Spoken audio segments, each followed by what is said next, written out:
tema de la salud, ¿desde qué punto de vista se está enfocando últimamente dentro de la lucha antidopaje? Porque siempre sale, y los medios comentan que es un tema de salud. Y yo eso lo he defendido en muchos ámbitos, que el dopaje, en el gran cantidad de los elementos, son medicamentos que se utilizan diariamente en las clínicas, en los hospitales y en las consultas. ¿Hasta qué punto podemos vender a la sociedad que unos productos que estamos dando a nuestros padres, a nuestros hijos, a nuestros hermanos, son malos para la salud? Yo siempre digo que en eso, como es base de la medicina, un medicamento tiene su uso, su mal uso y su abuso. Y ahí es donde tenemos que entrar, y volvemos a entrar, que para mí siempre el dopaje es una trampa. Salir de los 100 metros antes de tiempo, trampa y a la calle. Tiene su sanción porque la infracción lo requiere eso. Ese es un poco el primer planteamiento. Ir dándole una vuelta y a ver cómo lo planteéis. Luego ya iremos comentando más cosas. ¿Quién empieza?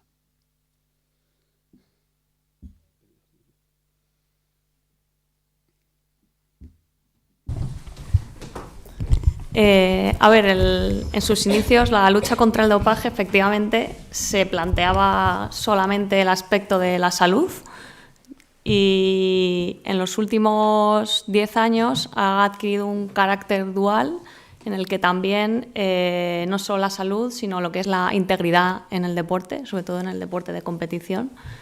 Entonces, pues bueno, hay esas dos vertientes. Entiendo, bueno, como médico lo sabrás mucho mejor, que al final, pues efectivamente los medicamentos que tienen un abuso o mal uso, entiendo que cuando se fabrica un medicamento es para curar determinadas enfermedades, dolencias, pero si al final en el deporte de competición tomar ese medicamento te mejora el rendimiento y eso es una desventaja y algo que es injusto respecto a los que no lo toman, pues la norma es así, o sea, hay que hacer frente a esa normativa y bueno, simplemente eso, que al final es un carácter dual, es la salud, pero también la parte de integridad.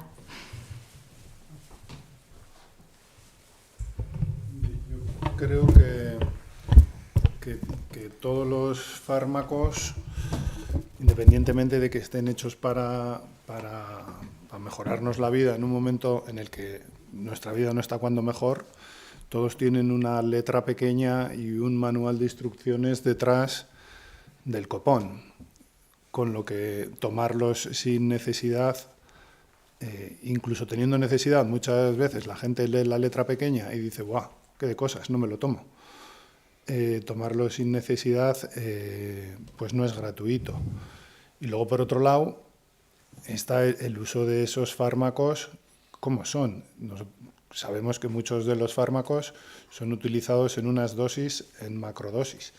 Los anabolizantes se utilizan tienen un uso residual en la medicina, pero las dosis que se utilizan en determinados deportes de fuerza son lo que serían consideradas macrodosis.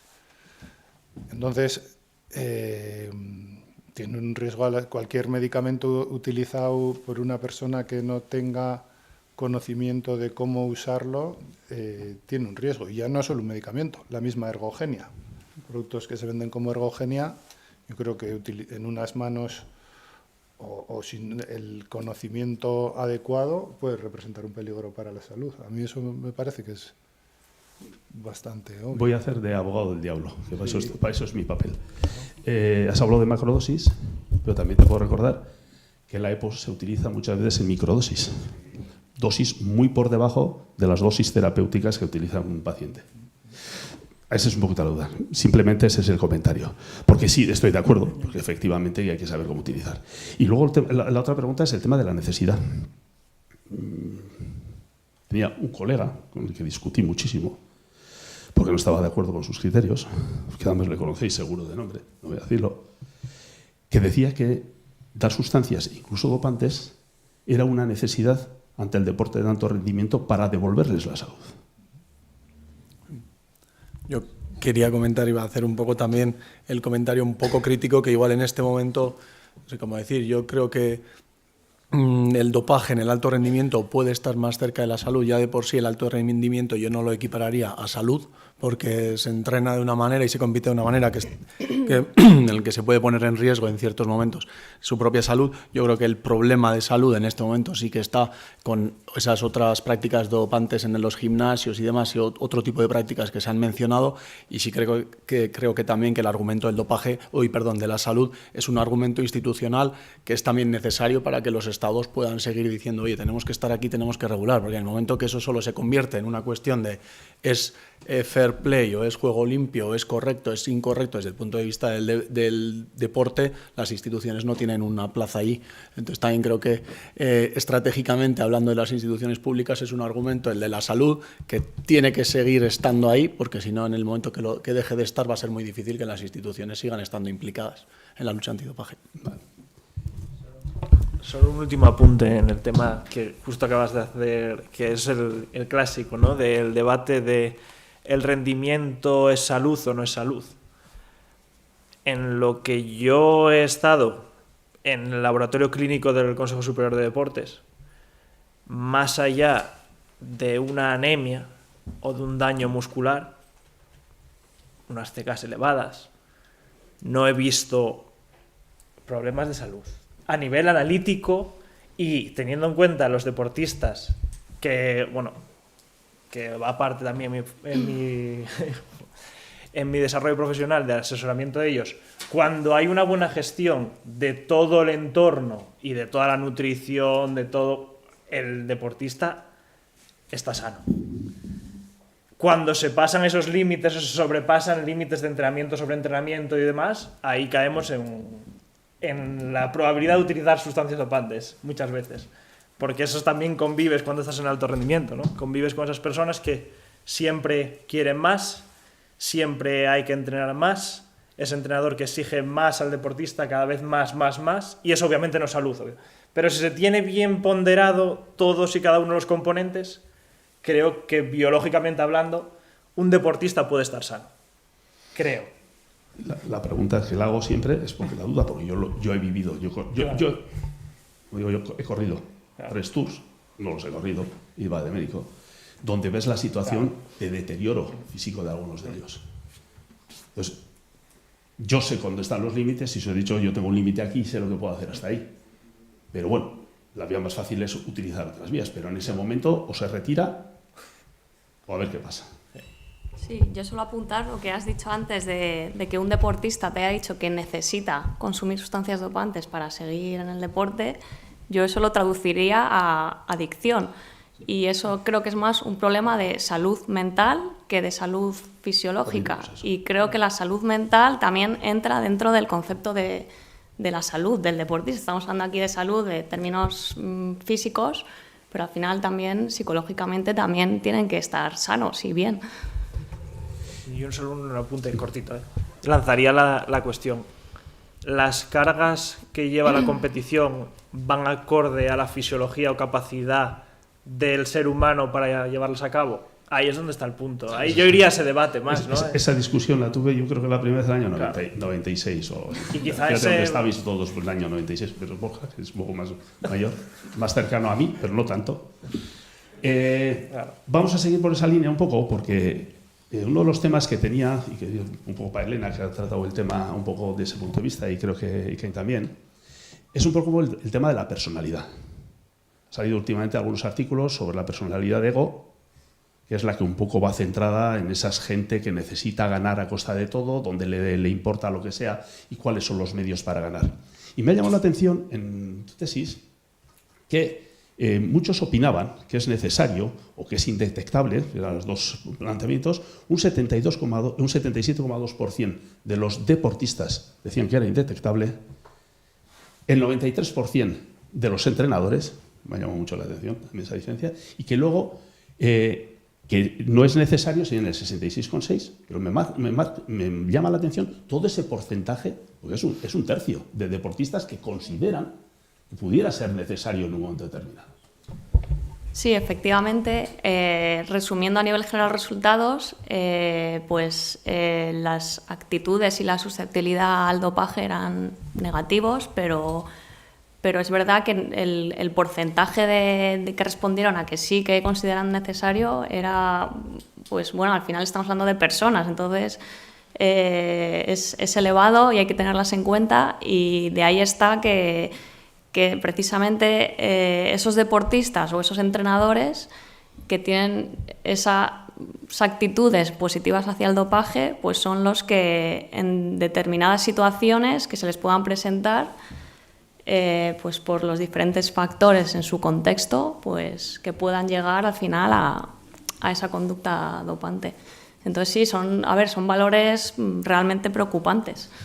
Luego, añadiendo o uniendo a eso, el porcentaje de positivos o de casos detectados, vamos a hablar de por lo menos de resultados adversos, que luego ya veremos en su caso si todos son positivos o algunos tenían en su caso un auto o lo que sea, pues veríamos, baja mucho. La diferencia entre los que serían susceptibles y la diferencia de los que luego realmente se detectan, hay un gran salto. ¿A qué consideras que es o a qué consideráis que es? No. El tema ha sido tuyo inicialmente y... Sí, bueno, al final una cosa es tener probabilidad de caer en la trampa del dopaje, y otra es ya la conducta dopante, es decir, de realmente realizar ese acto. Y entonces, de la primera fase a la última, pues efectivamente hay un mundo y hay un montón de situaciones que se pueden presentar.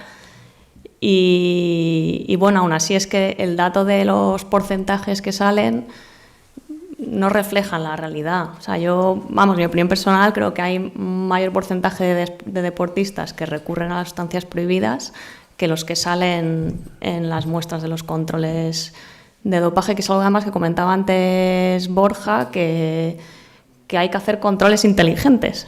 Que no hay que cumplir, y tú también decías, que no hay que cumplir simplemente con los datos que te pide WADA. No, tengo que hacer 300 controles. Pues no, hay que hacer, pues a lo mejor es mejor hacer 100 que estén bien dirigidos a hacer 300 mal dirigidos.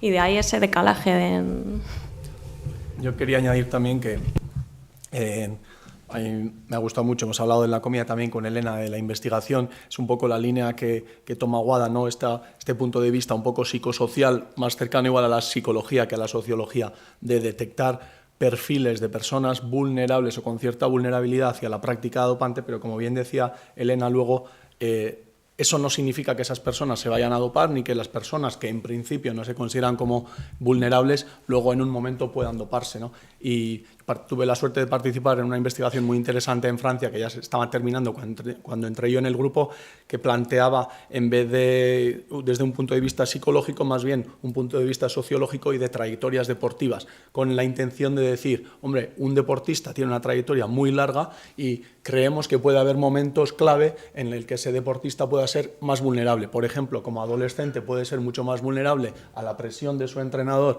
si es que coincide con un entrenador que le vaya a proponer doparse.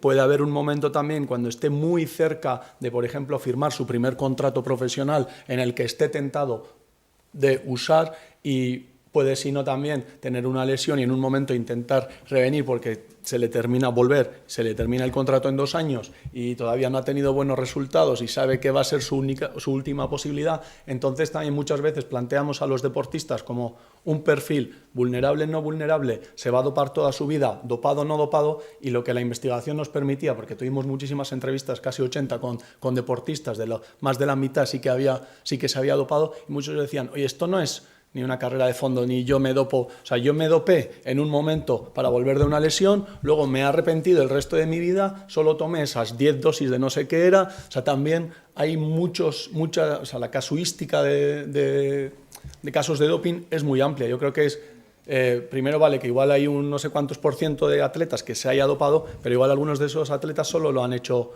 en unos periodos del año, algunos una única vez, quiero decir, en un único periodo, otros una única vez, y claro, además la agencia antidopaje tiene que estar ahí en ese momento justo para pillarlo, también es complicado. Entonces yo creo que eso también explica en parte la gran diferencia. Obviamente también podemos criticar los métodos y otras cosas, pero yo creo que ahí también hay que tomar en cuenta todos esos factores, ¿no?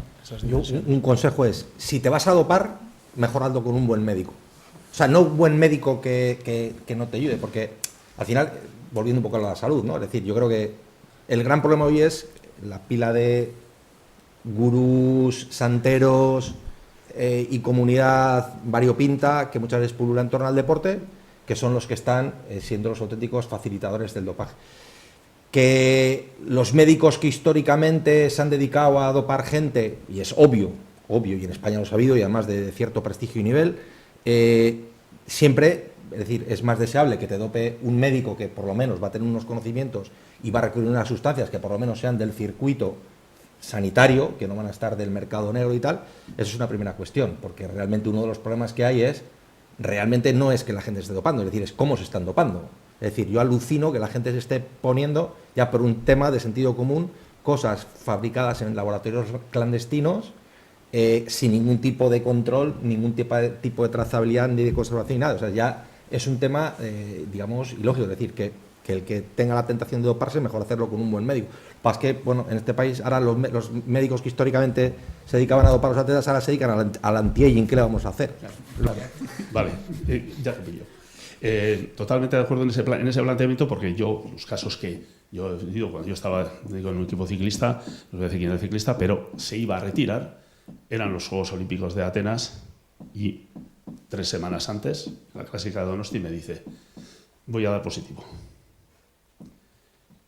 Él quería volver a ser, había sido campeón del mundo, quería ser por lo menos medalla olímpica, antes de retirarse. Dijo, salió de casa, se fue a andar en bici por ahí, les vio al salir de casa que venían los de la agencia, se fue por la otra puerta, pues en Suiza,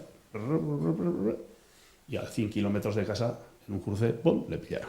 Dijo, voy a dar positivo. Salió, dijo, no tiene nada que ver ni el equipo, ni el médico y tal, se volvió a ir. Pero sí es verdad que hay momentos puntuales en los que la gente puede hacer eso. Vamos a ir un poco por la línea que has ido, Borja, porque yo creo que es una de las cosas que más me preocupan a mí como médico. Y es efectivamente la cantidad de gente que está utilizando sustancias fuera de lo que yo llamaría el circuito deportivo. Yo creo que en el circuito deportivo, y a ver cuál es vuestra opinión, y yo creo que ha salido un poco los temas de los controles fuera de competición, en entrenamiento, a raíz del pasaporte biológico, y necesitaríamos para otra charla o otra mesa redonda el tipo del pasaporte biológico. Lo digo porque estoy muy unido. Mi yerno es hematólogo y lleva el estudio de los pasaportes biológicos con la CELAD. Entonces, el problema que tienen para poder definir realmente cuál es el perfil, pero independientemente sí es verdad, o por lo menos esa es mi percepción, que desde que se instauraron los pasaportes biológicos, tanto primero el hematológico como luego el hormonal, ha descendido mucho en el deporte el tema del dopaje, porque yo creo que la gente sí tiene miedo de que vayan a buscarles. Y yo creo que, como has dicho tú, Borja, ya no es cuestión de hacer muchos controles, sino, como digo yo, es el sorteo dirigido a ti. Porque ya veo que esto empieza a estar un poco raro, que no es nada. Hacemos 3 o 4 controles y se pasa. Esa es una. Pero a mí sí me preocupa la cantidad de gente que se está dopando en aquellos ámbitos, incluso deportivos algunos, donde los controles saben que no hay controles, o ya no digo nada, el deporte hobby de profesionales frustrados que hay por ahí. ¿Cómo lo veis?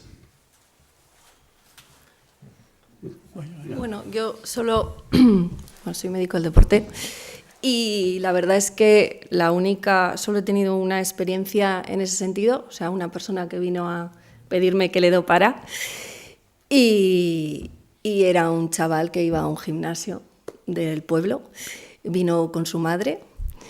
Y nada, pues decían que en ese gimnasio pues los entrenadores y digamos un poco todo el entorno del gimnasio era de ese estilo, ¿no? Tomaban sustancias dopantes, anabolizantes, bueno, etcétera, etcétera. Y claro, ni siquiera eran conscientes del peligro que eso suponía, ¿no? Quiero decir, él era menor y venía con su madre a la consulta para que un médico, bueno, en eso bien, ¿no? Por lo menos, quiero decir, no compraban clandestinamente, ¿no? Venían a la consulta a que un médico le facilitara eso, ¿no? Y yo, bueno, intenté explicarles pues, las consecuencias que podía tener, evidentemente me negué, pero bueno, que lo que me sorprende es que fuera en ese entorno, ¿no?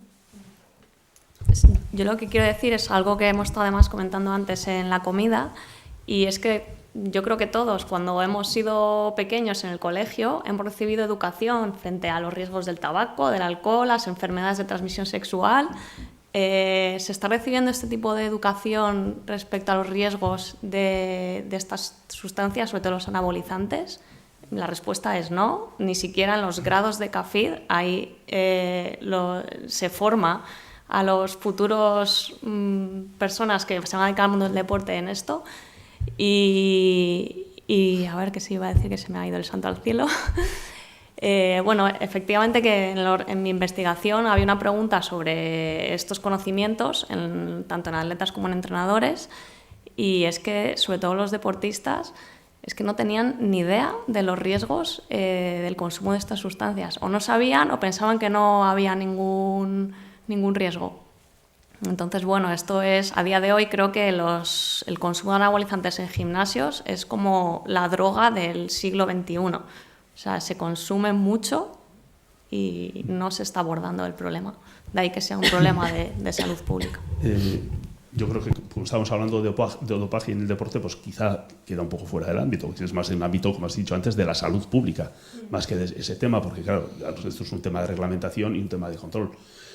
Pero eso puede contagiar esa creencia social, porque también no tenemos que olvidarnos que un deportista no está exento de estar en su sociedad.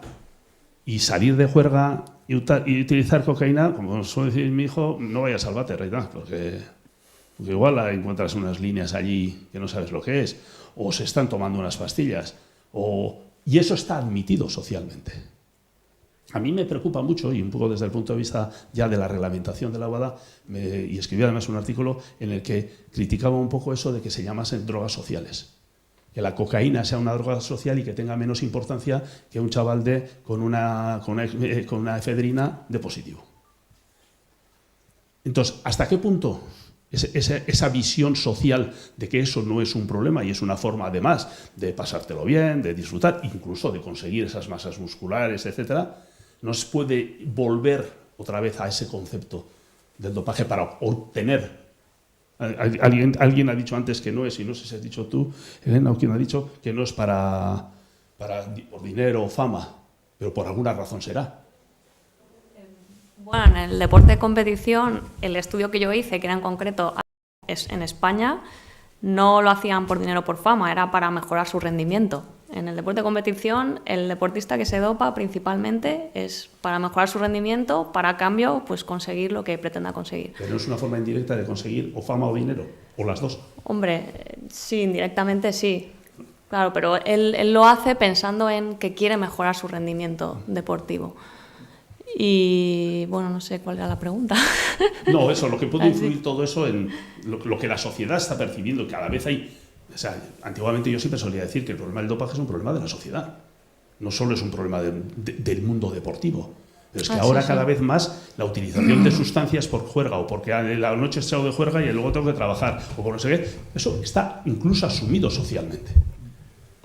Y también está... Otra cosa es que esté permitido y que si te pillan esto, pero tú dices a la gente, yo me tomé unas strip o unas estas o unas rayas, y nadie le va a decir, joder, todo tal. No lo van a crucificar. Y sin embargo, igual ha dado positivo por efedrina y lo crucifica a todo el barrio.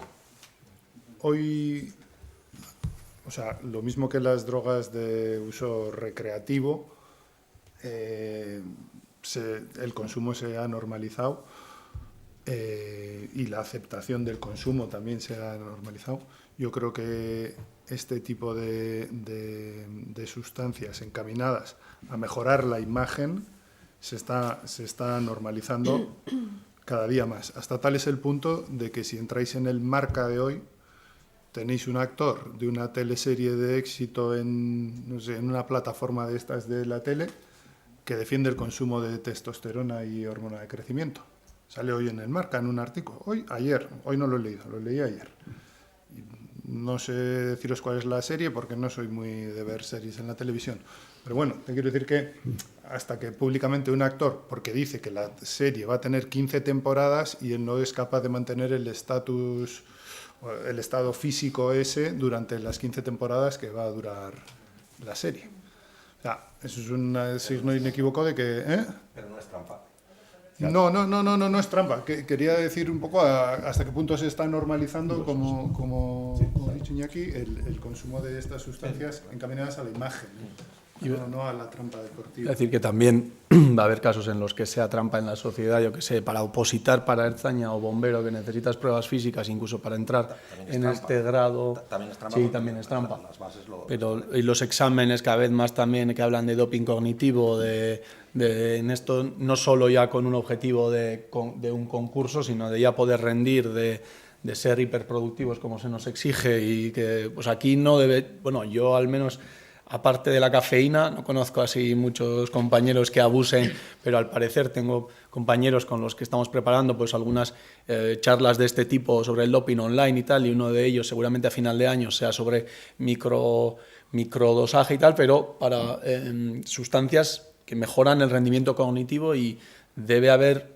una barbaridad en Estados Unidos, en Canadá, en Australia, me dicen que todos los compañeros toman, que algunos anfetas, que no sé qué. Mi madre ya decía que en su época alguna día tomó para estudiar toda la noche sin saber qué era, ni qué era la anfetamina, ni qué pastilla.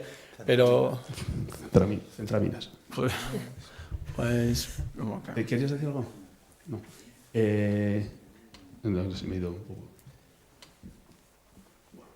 Ya me vendrá, pero era un poco sobre eso, sobre el uso de las sustancias.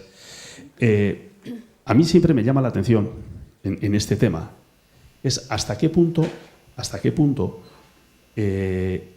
la sociedad está implicando en jóvenes. Y antes ha salido un momento lo que se llega en la gente más joven, en la gente que sería un tema de salud pública, que ya vengan de la publicidad de las bebidas estimulantes. Tema que ha salido en la prensa, porque en Galicia se ha intentado prohibir la publicidad. Todas estas sustancias donde entienden que utilizar eso es lo más normal del mundo. A ver. Vaya problemas. Sí, a ver, es que hablar del consumo de sustancias fuera del ámbito del deporte, o sea, lo que es ya a nivel social, efectivamente, consumir cocaína no es trampa, pero creo que a ninguno de nosotros nos gustaría que nuestros hijos consumieran cocaína. Es decir, que es algo que es una problemática de salud pública que no se está abordando y por eso se está normalizando. Ay, ¿qué iba a decir con lo que has dicho tú al final? El tema de las bebidas energéticas. De las bebidas energéticas. Creo que se está ya empezando a abordar eso en otros países. Creo que en Inglaterra han prohibido ya la publicidad Aquí se ha empezado ahora a y aquí, pues mira, aquí también. Es que es verdad que las bebidas estimulantes tienen una cantidad de cafeína tan grande que, sobre todo en la gente joven, o sea, que se ha demostrado que es perjudicial para su salud, y aparte que no es necesario que lo tomen. Entonces, bueno, pues está ahora, eso es algo que está a la orden del día. Imagino que irá evolucionando para bien. Bueno, y ahora voy a pegar un giro al tema genético. Antes hemos estado un poco charlando, pero sí me gustaría que volvieses un poquito a explicar la implicación, porque yo me parece que incluso cuando hablamos de medicamentos, de sustancias, y sabemos la implicación que puede tener y los efectos adversos que puede tener, una implicación clara, así en dos frases, de esa manipulación genética que siempre suelo recordar yo, que hace 15 o 20 años decía que eso era una utopía. Pues sí, pero bueno, cuando se haga... Bueno, ahora ya empezamos a tener tratamientos genéticos. Esta semana me hablaron de uno que una leucemia se la van a tratar con un tratamiento genético, un poco experimental si quieres, pero ya estamos ahí. Y esto va a venir, antes o después va a venir. ¿Qué implicaciones reales en el organismo tiene ya lo que son los CRISPR, las tijeras genéticas, o bien la microARN? A ver, yo iba a ir un poco a la anterior pregunta y a decir que muchas veces hacemos esa dicotomía, o nos dieron siempre la dicotomía evolutiva que intento explicarlo en clase, de Lamarck-Darwin, de esa generación espontánea de mutaciones, que eso nos hace prevalecer y estar más adaptados que los de al lado. Y Lamarck parecía el malo, ¿no? Que no, eso de que te adaptas durante la vida no existe. No. Es Lamarck malo, Darwin bueno. No. Estamos en el medio. Entonces, todos y cada uno de los actos que hagamos durante nuestra vida pasan a nuestra descendencia también. porque la epigenética se modula. Entonces, si vamos a la cafeína o vamos a cualquier estimulante, el que sea, por ejemplo los microRNAs, el consumo exacerbado de proteínas después del entrenamiento, cosas superfluas para la salud o que no tiene ningún efecto secundario, parece, modifica el perfil de microRNAs, con lo cual modifica el perfil epigenético que tenemos cada uno de nosotros.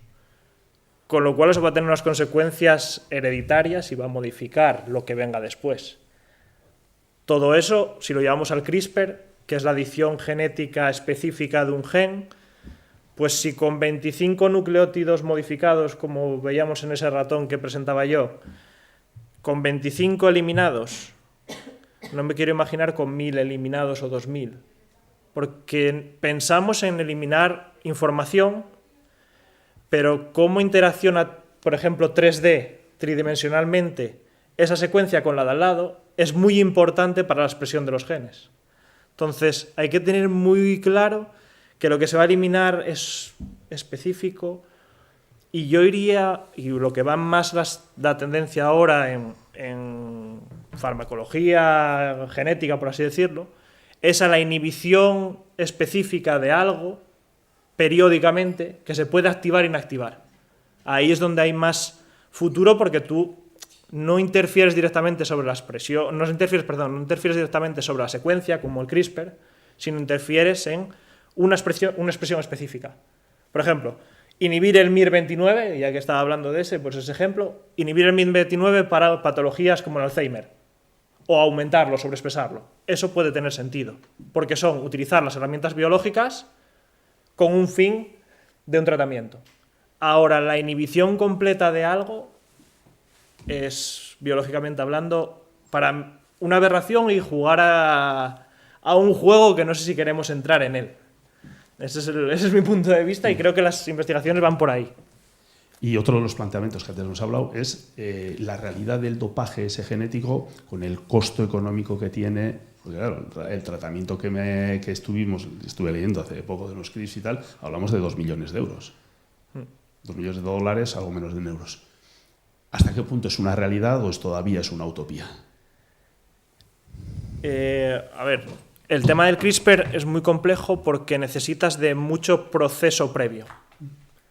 Ahora, la intervención directa, como podía plantear yo, de una inhibición de un microRNA, eso es muy sencillo. Tú utilizas una sustancia que es la lipofectamina, que permite infectar células humanas, igual que se hace en el laboratorio.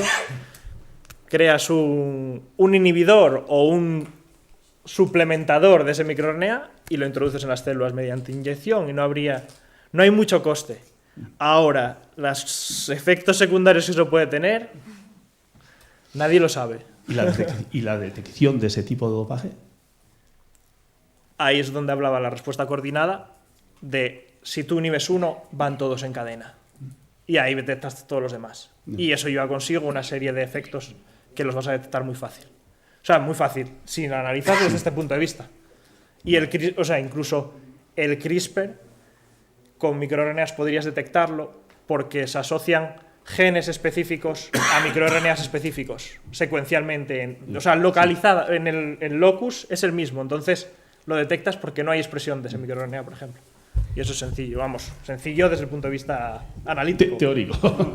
Analítico, sí, fácil. Luego ya, que lo hagamos. En cualquier caso es una cosa... igual es sencillo para ti que eres genetista, pero te quiero decir que no va a pasar fácilmente en la calle. No es una cosa que va a estar al alcance de todo el mundo. O lo que entendemos a día de hoy como dopaje, muchas veces decimos, no, es que doparse es de pobres, porque hay cosas fuera del dopaje que mejoran el rendimiento y que todavía no están catalogadas como dopaje, ¿no? Sí. Y esas son cosas, yo es que no tengo conocimiento sobre esa materia, que va a ser cosa que va a estar al alcance de poca gente inicialmente, entiendo. Porque... A ver, la generación de oligos es muy barata y hay muchas empresas que se dedican a ello. Y a nivel mundial, países como China producen oligos para todo el mundo. Entonces, si te estás generando primers para una PCR, que son lo mismo que un microRNA, porque son 25 nucleótidos, lo mismo te sirve para una cosa que para otra. Entonces, yo tengo cierto miedo de qué utilidad puede tener eso y cómo puede estar siendo utilizado. Porque las nanovesículas están al orden del día, lo de meter algo en una nanovesícula y darla a ver lo que pasa y a dónde va, es muy fácil, muy sencillo, sea de una nanovesícula de, pues puede ser de oro, una nanopartícula, perdón, de oro, o puede ser una nanovesícula lisosomal, liposomal, lo que sea. Pero biológica o no, transporta sustancias y se están llevando a cabo muchas investigaciones en ello, están muy en alza, y en el ámbito del deporte, con la facilidad que tiene el deportista para asumir cambios y asumir incluso riesgos, es fácil que llegue. Es fácil que llegue porque el coste no es muy elevado. Sí, Pero es verdad que, perdón, No, un sí, segundo. además para ti la pregunta. Pero es verdad que el acceso está restringido a investigación. Ahora, nadie te quita de hacer un registro, como hice yo, Merck, que es Sigma Aldrich, con unos datos que sean, y que te envíen una muestra de algo. Puede ser. Pero, hombre, asesorar asociar a un CIF, tienes que ser asociado a un CIF de una universidad. Bueno, tendrías que jugártela mucho, pero por poder, yo creo que ya... Sí, yo quería, bueno, no sé, preguntarte, o es más también una reflexión. Tenía un compañero que hacía atletismo que siempre me decía, es que los deportistas que se dopan, lo que consumen, deberían de ponerse el pelo verde para saber que se han dopado, ¿no? Entonces, es que cuando he visto la imagen que nos ha enseñado de los ratones, ¿no? Del super ratón que es fibroso, sin grasa, entonces el dopaje este que has dicho con los microRNAs, claro, a nivel ojo, ¿tú crees que supondría un cambio físico tan grande en una persona que se podría ya simplemente pues eso, a ojímetro, como decimos, saber que se ha dopado con eso o no? O bueno, es que es una reflexión sin más. El cambio es radical. La realidad es radical. O sea, el cambio de la expresión de un microRNA es dramático. O sea, para la supervivencia del ratón, para la supervivencia de todo. O sea, la actividad que tiene ese ratón en su jaula es, no sé decir las veces, pero 100 veces superior a un ratón normal. Lo normal que es un ratón es que esté en su jaula, está tranquilo, está sosegado. Estos tipos de ratones no están sosegados nunca, están hiperactivos y están en continuo movimiento y estrés. Entonces es como... Está entrenando todo el día. Sí, que... Entonces, claro, se autoconsumen, sí, pero si esas las sacas y las metes solo esas adaptaciones en el músculo, la respuesta es la que quieras. Entonces... Bueno, y entiendo que la mejora en el rendimiento sería, vamos, increíble. Y ahora la intervención igual no solo tiene que ser sobre el músculo, claro, ¿no? Podría afectar a todos los factores de transporte de oxígeno, todo, que sea algo menos visible, ¿no? Sí. Que haga un efecto como un estimulador continuo de la eritropoyesis, Eso es. sin tener que hacer un pico terrible, pero sí, ¿no? Puestos Eso a afinar, imagino es. que igual lo más visible es hacer un super ratón, Sí. pero podría ser super ratón en cuanto a tolerancia al A todo. lactato o, A todo. o capacidad de transporte Sí, de oxígeno, ¿no? Sí. Bueno, Claro, es entender qué función tiene y cómo modularlo, porque ahí está el punto. Sí. Y con eso me surge la última pregunta, un poco lanzada a cualquiera, incluso de la sala. Se ha corrido, porque yo solo he visto, les ha pasado a chavales que entrenaban conmigo, que por la sensación de que todo el mundo decía que el que ganaba, los que ganaban siempre los otros son los que se dopan, los míos no. El día que él, entrenando bien, empezó a ganar, dejó el deporte porque no soportaba la presión de pensar que los demás pensarían de él que era el que se dopaba. Y no se había dopado nunca. Corremos el riesgo muchas veces de que eso ocurra también. Claro, porque estamos hablando, sospechamos de que todo el que gana, todo el que anda, todo el que no sé qué, y eso ha salido un poquito en algunas charlas, parece ser que se está dopando. Entonces no confiamos en que nadie corra limpio, nadie juegue limpio, nadie... Pero la sospecha va a estar ahí, o sea, eso es una cuestión... Pero quizá es llamativo que de repente aparezca una persona que casi nadie conoce y te haga 2-1 en maratón y que bata el récord, o sea, y te pase en un maratón del 30 al 40 te haga 27 y pico. Ya, ¿y qué hacemos? Sospechar, pero es increíble que una persona con una escalada y tal mueva no sé cuántos vatios kilo. ¿Y qué hacemos? Es decir, como sospechamos, ¿se prohíbe el deporte? No, pero estoy diciendo desde el punto de vista de cómo opinamos nosotros también. Bueno, pero sí, la opinión es sana yo estoy aquí como un poco científico. Sí, pero que no pasa nada, que la gente sospeche... Si se la ha pillado, positivo. Si no se la ha pillado, no es bueno, positivo. Pero no pasa nada. El que la gente sospeche de un atleta no pasa nada, es inherente a la condición humana. Es decir, yo también, si veo a alguien en la sociedad que de repente su estatus empieza a subir, pues puedo llegar a pensar que está haciendo determinada, digamos, actividad que pueda ser tal. Yo... No sé, es decir, que la gente sospeche no es nada. Y si alguien no aguanta la presión, pues si no aguanta la presión es que no está preparado para el deporte de alta competición, punto, ya está. Pero es que no sé. Es decir, es normal, es decir, no podemos privar a la raza humana de que piense que alguien que está obteniendo un resultado absolutamente desproporcionado y tal, se esté dopando. Es lógico, oye, si se está dopando, para eso está el sistema, ¿no? No solo estoy hablando del que extraordinariamente un día hace un resultado, sino gente que está ganando, que está ahí. Y estamos todos sospechando que tal ciclista seguro que se está dopando porque está ganando todas y vaya capacidad tiene. ¿Y qué de malo?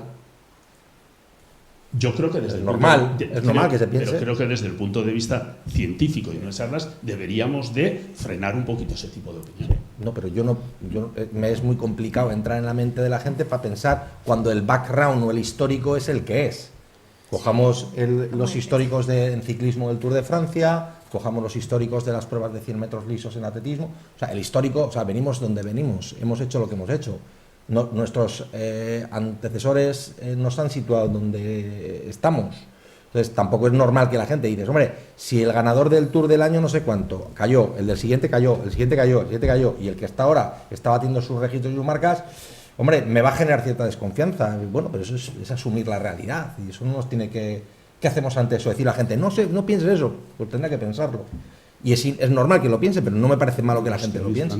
¿Cómo lo veis? Yo decía que era curioso porque, por ejemplo, Armstrong en su defensa, uno de los argumentos que usó, no en su defensa contra las alegaciones de dopaje, Armstrong cuando salió, cuando admitió el dopaje y demás, US Postal, por ejemplo, le metió una denuncia pidiéndole 100 millones en términos de compensación por la mala imagen que le había causado y la parte de defensa de Armstrong, creo que al final, de hecho, creo que negociaron y no sé si pagó 5 millones o cómo quedó el tema. Pero una de las partes de la defensa de Armstrong fue eso, ¿no? Presentó los ganadores de los Tours donde no había ganado él o el top 10 de los Tours donde ganó él, decía, mira, positivo, positivo, positivo, positivo, positivo, positivo, como diciendo, bueno, US Postal ya sabía lo que había, ¿no?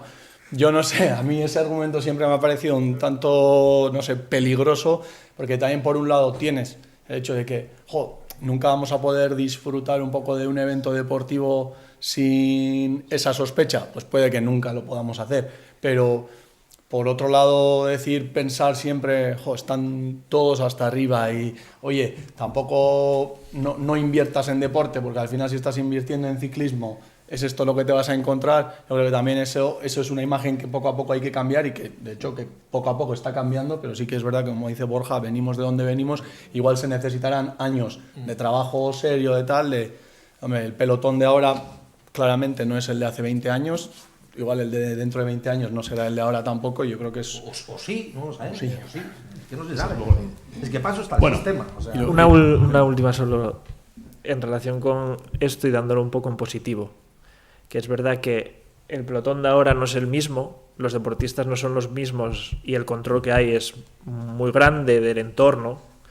E incluso que yo digo que estamos hablando de que los microRNAs se pueden modificar exógenamente, pero con un buen entrenamiento, una buena nutrición, cosas todo legales y correctas hechas, un buen manejo de las cargas de entrenamiento, el perfil que hemos visto es que puedes mejorar el rendimiento que se hacía anteriormente.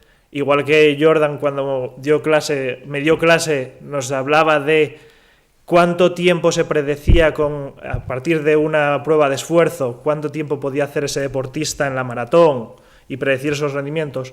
Ahora, con modelos biológicos, basados todo en parámetros biológicos, podemos predecir rendimientos mejores de los que había, pero porque tienes conocimiento de cómo modularlo de manera natural, obviamente, con un entrenamiento bien diseñado, con ver la adaptación que produce ese entrenamiento realmente biológico sobre ese deportista, individualizarle todo. Entonces, los microRNAs pueden tener la parte mala de poder modificarse, pero pueden tener la parte muy buena de ser un analito que nos permite decir cómo te estás adaptando biológicamente al entrenamiento que estás haciendo y a la nutrición. Entonces, bienvenido sea la epigenética y todos los datos que tengamos, vamos. Vamos a darle la vuelta a la tortilla también, ¿no? Algo positivo, que si no, estamos aquí hundiéndonos solo en la sociedad. Bueno, pues yo creo que ya va siendo hora que cerremos. Me han dicho que a menos cuarto y nos hemos pasado en 6 o 7, 8 minutos. También es verdad que yo creo que tenía hora y cuarto de charla de mesa redonda y hemos aprovechado solo 45. Agradeceros a todos la asistencia y a todos vosotros también. Y ahora hay un pequeño resumen de lo que ha sido la charla, o no, al final no se va a hacer. Yo creo que ya hemos resumido bastante. Se va a hacer una nota de prensa. Por tanto, aquí terminamos. Muchas gracias a todos por venir.